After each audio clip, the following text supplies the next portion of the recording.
Morning, Lone Star. Today is another beautiful, little bit chilly day.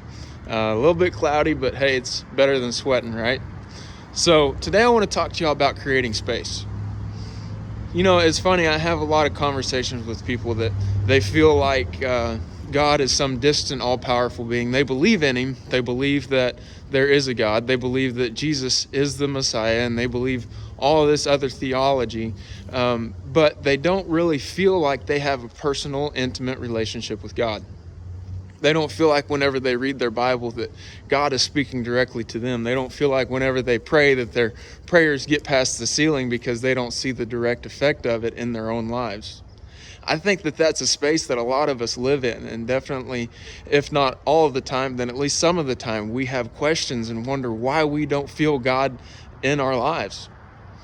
So I have a principle that I want to challenge you with. It's the principle of creating space. Did you know that God is not going to force his way through the noise and the clamor of your life? But actually, in fact, he is going to wait for you to make space for him. And one of those unseen promises that sometimes we don't really realize is that he is not going to create a space and then put himself in it. He gives us the choice to create that space, and then he is always faithful and just to fill that space with himself and his love and his promises and his experience. You know, whenever we make space for God, and making space for God looks a lot, there's a lot of different ways you can do that. There's a lot of things. A lot of the top two are read your Bible and pray. Everybody, you hear that one. I read my Bible and I pray and I go to church. Those are aspects of creating space for God. And then when you do those things, he will fill those spots and those voids to make himself real to you. But until you do some of those things, and it's not just reading your Bible, it's not just praying, it's not just going to church, but it's that quiet time. I challenge you to set aside even a full hour. That's really not very much time, but set aside a full hour of time and see what God does. Get yourself quiet, turn your phone off, turn the TV off, quit looking at Facebook, quit looking at Instagram, quit watching TV, quit hanging out with the kids, playing with the dog, roping, whatever it might be. Make yourself quiet. Find that peace in the middle of the storm. Make space for God, and I promise you, he will show up. He will show up. He's always done that for me, honestly. I am incredibly humbled at the faithfulness of God to show up for me in my life, and I know that he'll do the exact same thing for you.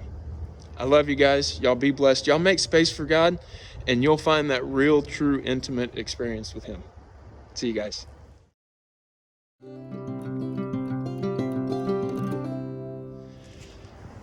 So, on to the update. We have a very, very busy week this week here in the arena. So Wednesday night, we have the arena Bible study. It's going to be a little bit chilly. So if y'all have a little propane space heater you want to bring, go ahead and bring that.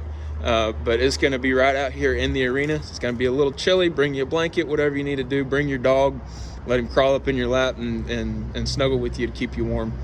But we're still in 1 Samuel. We only have a couple studies left before we're done with 1 Samuel, and then we'll move on to 2 Samuel after the first of the year. So Wednesday night, Bible study. Thursday night, Jackpot team roping. Again, guys, it's going to be It's a chilly week. But I'm looking forward to the Thursday night Jackpot team roping. It's going to be a lot of fun. It always is. Sure love and appreciate you guys for jumping in and helping with that. Then Friday night, the church has the volunteer ball at Margaritaville. And then on Saturday, we have a barrel race. So thank you guys for jumping in and signing up for those. So it's a busy week. Wednesday night Bible study, Thursday night team roping, and then Saturday barrel race. It's a full week of ministry for everybody. Let's jump in and let's shine the light of Jesus. Love you guys. See ya.